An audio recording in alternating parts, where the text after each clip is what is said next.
Welcome to BBC London with me, Alison Earle. First this lunchtime, and it's set to be another difficult few days for anyone planning to use the trains. Members of the RMT union are on strike over pay and conditions, a dispute which has gone on for almost a year. And the action continues tomorrow with ASLEF train drivers also walking out. Well, Barry Caffrey has been to Euston Station and sent this report. Today's strike by train guards and station staff who are members of the RMT union will lead to just half of train services running today. Tomorrow, a separate strike by train drivers who are members of the ASLEF union will mean there'll be no services running at all. And at Euston Station, plenty of people have arrived down to London now to get here in advance of everything that's happening over the weekend. The strike is over pay and changes to terms and conditions. We're just looking for a reasonable package for our members, which involves them getting a pay rise. They haven't had one for nearly 3 to 4 years. Having security to know they're not going to be made redundant, which is of course what happened to our entire membership who worked for P&O. They were all sacked by email, and not have their contracts ripped up to enable the employer to have productivity. So that's very much what we're pursuing, and we're going to continue to do this. Euston Station is quite busy so far today, with the FA Cup final taking place at Wembley tomorrow. Plenty of people are trying to get down from the northwest of England to London ahead of the full-on strike tomorrow. There are other events taking place in the capital as well. England v Ireland Test match cricket taking place at Lord's, as well as the Epsom Derby. I can understand that they're trying to make a point. I think that it just has a far-reaching impact on individuals as well. So maybe there's another way to go about it. I don't know. We came earlier because our tickets were for 9 o'clock in the morning, but we came earlier to take another train.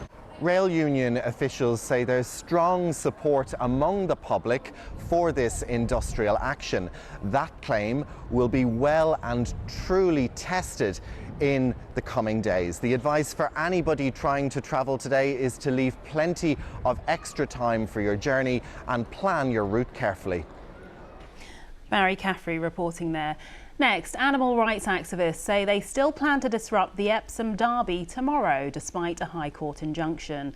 The Jockey Club, which owns the course, said it accepts the right to peaceful protest, but fears it could be a danger to jockeys, people attending and horses. It's offered the group Animal Rising an area to demonstrate. It's now 75 years since the ship Empire Windrush arrived at Tilbury Docks in Essex. It brought hundreds of skilled workers from the Caribbean to Britain after they answered the call to help rebuild after the war. Well, among those on board was Alfred. Now 97, he's been telling us about his experience making that trip and his life here. When you go to docks, all these lads that you never expect to see again, because normally, you don't expect to see a friend from one of these other islands. It's something unheard of. We had a couple of rough nights on it with the weather. The boat, being a big old rough boat, it didn't affect me because I've never been seasick. That was one good thing. I've never been seasick. But it was all right. I was always gambling. The food was all right. See? Then I'm there in the kitchen and some other singing something or the other. See? See? Yeah. And that was the type of boat we were on. A right happy-go-lucky boat, Has Britain been good? It's been good. It's been very good to me. I've lived here all these years. I've raised a beautiful family. Oh, gosh, what a beautiful family. See? And the only thing I haven't got is money. That's all I haven't got. See? The amazing Alfred there. And members of the Windrush Generation are being invited to share their memories of arriving here for a film. Personal stories and photos will be broadcast from the billboard in Piccadilly. Submissions need to be in by the 10th of June. And if you'd like to be involved or know someone else who might, then head over to the BBC London website for more info. Now, a council in northwest London wants to fine people who feed the birds. Scattering bread could be banned in Pinner Memorial Park under plans being considered by Harrow. The council's leader said it harms them and causes a public health nuisance. The local authority will look at the findings of a public consultation before a final decision. Now, canoeist Mallory Franklin was one of the British stars of the last Olympics. She won a silver medal in Tokyo. Well, preparations are underway for the next Games in Paris, where she's hoping to go one better. Lewis Coombs joined her in training at the Lee Valley Whitewater Centre.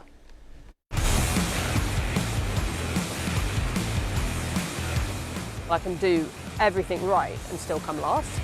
Canoe slalom is a battle of mental and physical strength against the power of water.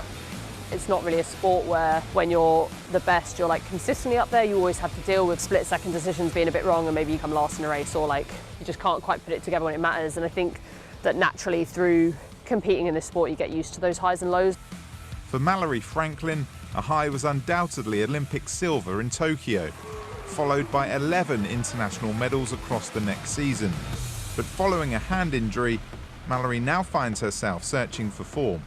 The last period's been really hard. Like I've not really been enjoying my training, not been paddling that well, and like trying to bring it back to a little bit of like why I'm involved in the sport in the first place, and just trying to tick through and get what I can out of it and try and get that like confidence where I can. The British canoeing squad are on their way to the first World Cup Series event before the European Games in Poland later this month.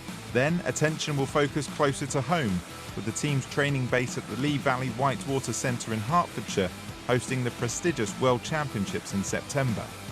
It does come down to what happens on the day, obviously, but in both kite cross and the slalom events, we've had medalists in all the Olympic events.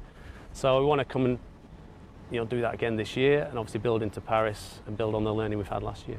There's definitely advantages of being here, and I know that all the athletes are really excited to be able to just go canoeing, and really looking forward to the crowds and how everyone's just going to like enjoy that whole environment. Mallory won gold the last time Lee Valley hosted a major event, and with a new perspective and the benefit of experience, she's hoping to time her form perfectly for the busy season ahead. Lewis Coombs reporting there. Time for a look at the weather. Here's Sara Thornton. Afternoon to you. The sunshine did keep us waiting a little bit this morning, but eventually the cloud has parted. Got some beautiful blue sky out there, lots of lovely sunshine right across the capital right now. Temperatures are just lifting up around 16 degrees, and for the rest of the day today, keeping that sunshine. A little bit of a cool breeze, though. It is tempering the feel of things, especially if you are in the shade.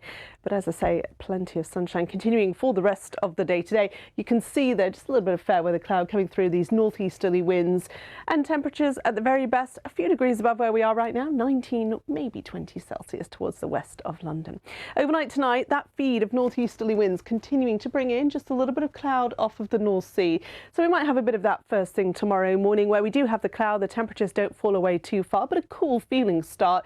Very quickly, though, that cloud dissipates tomorrow, much more quickly than today. A little bit of fair weather cloud in the afternoon, but the focus very much on some lovely sunny weather, and warmer too, with highs of 22 degrees. Could be a little bit cooler out towards the east because of that onshore breeze. As we go through the second half of the weekend, very similar story. Plenty of sunshine, staying dry, pleasantly warm in that sunshine. Next week, dry. There could be a bit more cloud though. Looking good for the weekend. Well, there's lots more on our website and social media, including the story of the man from Camden whose new build flat is said to be now worthless due to all the defects it has. Definitely worth a read. We'll be back at 6:30 with your evening news. Until then, have a lovely afternoon.